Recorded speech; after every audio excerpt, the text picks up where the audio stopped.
दिसंबर अपने पूरे शबाब पर था। माँ की रातें वैसे ही बदन को चीर देने वाली होती हैं, लेकिन इस बार ठंड ने मानो पिछले कई वर्षों का हिसाब बराबर कर लिया था। आसमान में चांद का कोई निशान नहीं था। उसकी जगह घना, दूधिया और डरावना कोहरा चारों ओर फैल चुका था, जैसे किसी ने पूरे गांव को सफेद कफन ओढ़ा दिया हो। खेतों में नई फसलें सांस ले रही थी।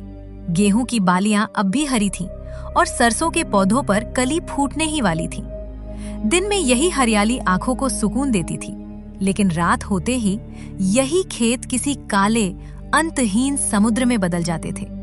हवा की सिसकारी ऐसी लग रही थी जैसे कोई अदृश्य प्राणी खेतों के बीच भटकते हुए रो रहा हो। जब हवा कानों के पास से गुजरती तो रोंगटे अपने आप खड़े हो जाते।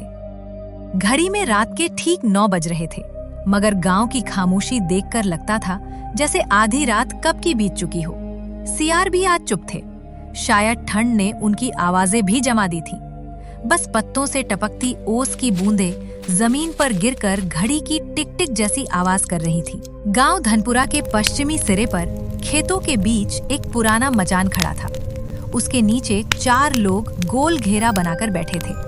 बीच में लकड़ियां और उपले सुलग रहे थे, जिनसे उठती नारंगी लपटें ही उस घने अंधेरे में रोशनी का इकलौता सहारा थी।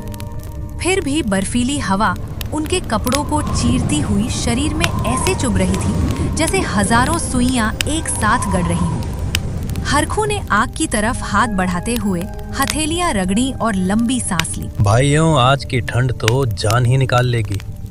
अगर अदरक इलायची वाली गर्म चाय मिल जाती तो देह में थोड़ी जान आ जाती। उसकी बात सुनकर मंगलू हंस पड़ा। सच कह रहा है हरखू, काश घर से केटली उठा लाता, लेकिन इस कोहरे में अब घर जाने की हिम्मत किसमें है। तभी नन्हे ने चारों ओर नजर घुमाते हुए धीमी आवाज में कहा, चाय बाद में, पहले ये कोहरा देखो।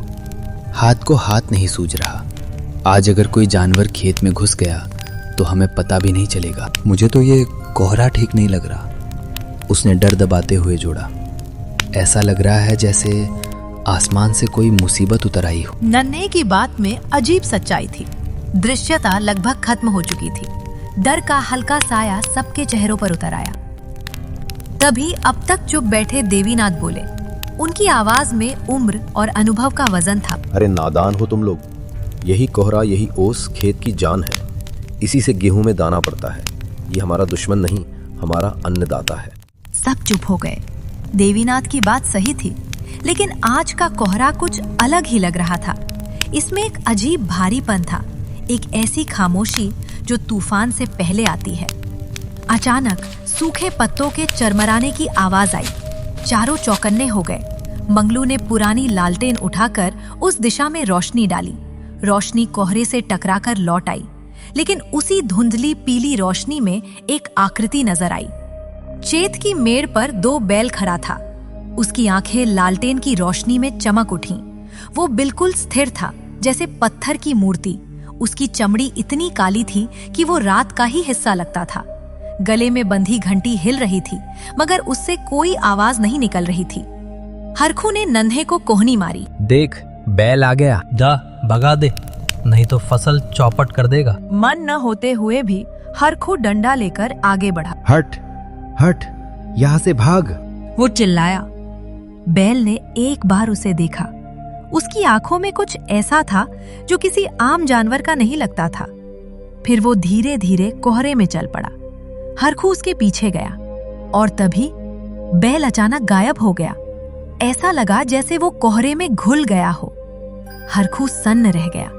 न कोई झाड़ी हिली, न पैरों की आहट आई, बस सफेद धुंध। वो कांपते कदमों से वापस लौट। वो गायब हो गया, उसने हांफते हुए कहा। सबने बात टाल दी, लेकिन थोड़ी देर बाद वही बैल फिर उसी जगह दिखाई दिया। अब मंगलू गया, फिर नन्हे गया। हर बार वही हुआ। तीसरी बार जब चारों एक साथ आगे बढ़े, बैल फिर गायब हुआ और तभी कोहरे को चीरती हुई एक भयानक आवाज गूंजी। मेरे खेत से चले जाओ, वरना मिटा दिए जाओगे। जमीन कांप उठी। लालटेन की लौ लड़खड़ा गई। कोहरे के बीच से एक आकृति उभरी। एक बुजुर्ग व्यक्ति, राजसी वेश में हवा में तैरता हुआ। मैं इस धरती का मालिक हूँ। वो गूंजती आवाज में बोला। मेरा नाम राजा उदय सिंह है। 100 साल पहले ये खेत मेरे थे। मेरा बैल सूरज मेरी जान था। उसकी आंखों में वही लाल चमक थी। देवीनाथ ने हाथ जोड़ दिए। मालिक, हम गरीब किसान हैं, हमें माफ कर दीजिए।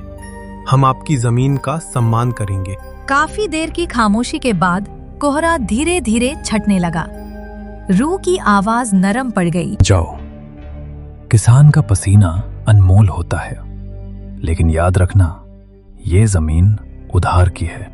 और अगले ही पल सब कुछ शांत हो गया। बैल, रूह, कोहरा सब गायब। बस ठंडी हवा और जलता हुआ अलाव रह गया। उस रात के बाद धनपुरा में कोई भी उस मचान के पास अकेले नहीं गया।